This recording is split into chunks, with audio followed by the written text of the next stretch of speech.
മതപരമായ ചടങ്ങുകളിൽ പങ്കെടുക്കുന്നതിന് പാർട്ടി അംഗങ്ങളെ ശാസിക്കുകയും നടപടിയെടുക്കുകയും ചെയ്ത ചരിത്രമുള്ള CPM ആറന്മുള വള്ളസദ്യ വിവാദത്തിൽ പ്രതിരോധം തീർക്കാൻ സാക്ഷാൽ ഭഗവാനെ തന്നെ കൂട്ടുപിടിച്ചിരിക്കുകയായിരുന്നു.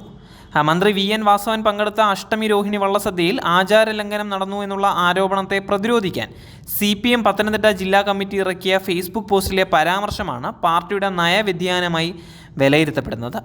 ഭഗവാന്റെ പേരിൽ കള്ളം പറഞ്ഞാൽ ഭഗവാൻ ഒരിക്കലും പൊറുക്കില്ല എന്ന് ഓർക്കുന്നത് നന്ന് എന്ന വാചകത്തോടെയാണ് CPM ജില്ലാ കമ്മിറ്റിയുടെ പോസ്റ്റ് അവസാനിക്കുന്നത്.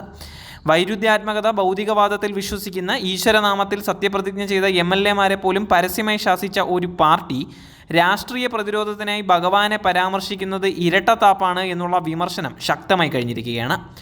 ആറന്മുള പാർത്ഥസാരഥി ക്ഷേത്രത്തിലെ വള്ളസദ്യ ദേവന് നിവേദിക്കുന്നതിന് മുൻപ് മന്ത്രി VN വാസവനും മറ്റ് അതിഥികൾക്കും വിളമ്പിയത് ആചാര ലംഘനമാണ് എന്ന് കാണിച്ച് ക്ഷേത്രം തന്ത്രി ദേവസ്വം ബോർഡിന് കത്ത് നൽകിയിട്ടുണ്ടായിരുന്നു. ഇതിന് പരസ്യമായി പരിഹാരക്രിയകൾ ചെയ്യണമെന്നും തന്ത്രി നിർദ്ദേശിച്ചിട്ടുണ്ടായിരുന്നു. ഈ ആരോപണം വ്യാജ പ്രചാരണമാണ് എന്നും പള്ളിയോട സേവാ സംഘത്തിൻ്റെ നിർദ്ദേശപ്രകാരമാണ് മന്ത്രി ചടങ്ങുകളിൽ പങ്കെടുത്തത് എന്നുമാണ് CPM-ന്റെ വാദം. ഈ വാദത്തെ ബലപ്പെടുത്താനാണ് പാർട്ടി ഭഗവാനെ കൂട്ടുപിടിച്ചിരിക്കുന്നത്. 2013 പാലക്കാട് നടന്ന പാർട്ടി പ്ലീനം വിശ്വാസ ആചാരങ്ങൾ പിന്തുടരുന്നത് പാർട്ടി ആശയങ്ങൾക്ക് വിരുദ്ധമാണ് എന്ന് വിലയിരുത്തിയിട്ടുണ്ടായിരുന്നു.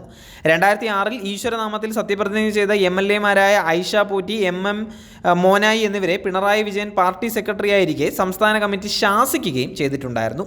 ഗൃഹപ്രവേശത്തിന് ഗണപതി ഹോമം നടത്തിയ സാധാരണ പ്രവർത്തകർക്കെതിരെ പോലും നടപടിയെടുത്ത പാർട്ടിയാണ് ഇപ്പോൾ രാഷ്ട്രീയ പ്രതിരോധത്തിന് ദൈവികതയെ ആശ്രയിക്കുന്നത് എന്നുള്ളതാണ് ഏറ്റവും ശ്രദ്ധിക്കേണ്ട ഒരു കാര്യം. അതേസമയം CPM-ലെ എല്ലാം പ്രശ്നത്തിൽ തന്നെയാണ് എന്നുള്ളതാണ് ഇപ്പോൾ പറയാൻ പറ്റുന്നത്. തലസ്ഥാന നഗരിയുടെ വികസന പ്രവർത്തനങ്ങളിൽ തിരുവനന്തപുരം കോർപ്പറേഷന് ഗുരുതര വീഴ്ച സംഭവിച്ചതായിട്ടാണ് ഓഡിറ്റ് റിപ്പോർട്ട് വരുന്നത്. 2023-24 സാമ്പത്തിക വർഷത്തിൽ അനുവദിച്ച പദ്ധതികളിൽ പകുതിയിൽ താഴെ മാത്രമാണ് നടപ്പിലാക്കിയിരിക്കുന്നത്. 2023-24 1872 പദ്ധതികൾക്ക് തിരുവനന്തപുരം കോർപ്പറേഷൻ അംഗീകാരം നൽകിയതിൽ നടപ്പിലാക്കിയത് 801 എണ്ണം മാത്രമാണ്. 1071 പദ്ധതികൾ നടപ്പിലാക്കിയില്ല എന്ന് ഓഡിറ്റ് റിപ്പോർട്ട് വ്യക്തമാക്കുന്നുണ്ട്.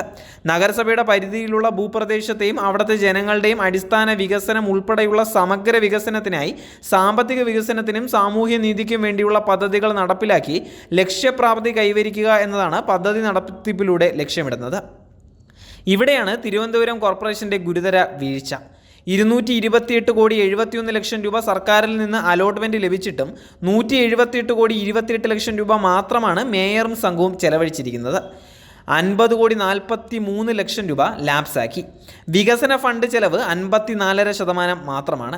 57.5% വികസന ഫണ്ട് ഉള്ളത്. TSP വികസന ഫണ്ടിൻ്റെ ചെലവാകട്ടെ 1.45%. റോഡ് മെയിൻ്റനൻസ് ഫണ്ട് ചെലവ് 24.15%. റോഡ് ഇതര മെയിൻ്റനൻസ് ഫണ്ട് 41.93%. കേന്ദ്ര ആവിഷ്കൃത ഫണ്ട് 36.3%. തനത് ഫണ്ട് 14.97%. മറ്റുള്ളവ 17.21 എന്നിങ്ങനെയാണ് ചെലവഴിച്ചിട്ടുള്ളത്.